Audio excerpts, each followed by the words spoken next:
নমস্কার, মুক্তিজ কিচেনে সবাইকে স্বাগত। দেখুন তো আজকের রেসিপিটা কেমন, জিভে জল জল চলে আসবে দেখলে। এই যে মাছগুলো দেখতে পাচ্ছেন, খুবই লোভনীয় একটা মাছ। এর ভিতরে বিভিন্ন ধরনের মাছ আছে, মৌরলা মাছ আছে, বান মাছ আছে, চিংড়ি মাছ আছে। সব মাছগুলো একসঙ্গে করে আমি দেখুন মেখে নিচ্ছি। লবণ, হলুদ, কাঁচা লঙ্কা বাটা দিয়ে দিলাম একটু, আর একটু দিয়ে দিলাম সর্ষে বাটা, আর একটু বেশি করেই নারকেল বাটাটা দিয়ে দিলাম। নারকেল বাটাটা, কাঁচা লঙ্কাটা একটু বেশি দিতে হবে।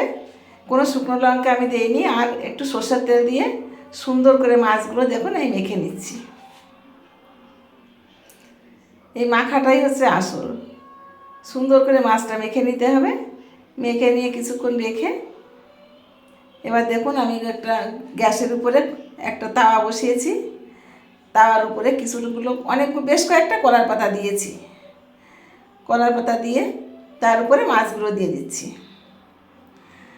মাছটা দিয়ে সুন্দর করে হাত দিয়ে চেপে চেপে বেশ পাতিয়ে দিতে হবে। মাছগুলো সুন্দর করে কলার পাতার উপরে বিছিয়ে দিয়ে এবার আর একটা কলার পাতা দিয়ে আমি চাপাতে দেবো।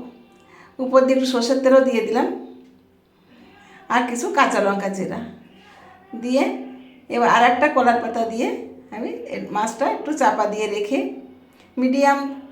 মিডিয়াম আঁচেই মাছটা করে নেব। একেবারে লো আঁচেও করবো না, আবার হাই ফ্লেমেও করবো না, মিডিয়াম ফ্লেমেই মাছটা এভাবে করবো। বেশ কিছুক্ষণ একটু জাল করে নেব, রান্না করে নেব। তারপর দেখুন এই যে আমার মাছটা হয়েও গেছে। এবার দেখুন মাছটা কেমন দেখাচ্ছে। আমার ভিডিওগুলো যদি আপনাদের ভালো লাগে, লাইক, কমেন্ট, শেয়ার করবেন। আমার চ্যানেলটাকে সাবস্ক্রাইব করে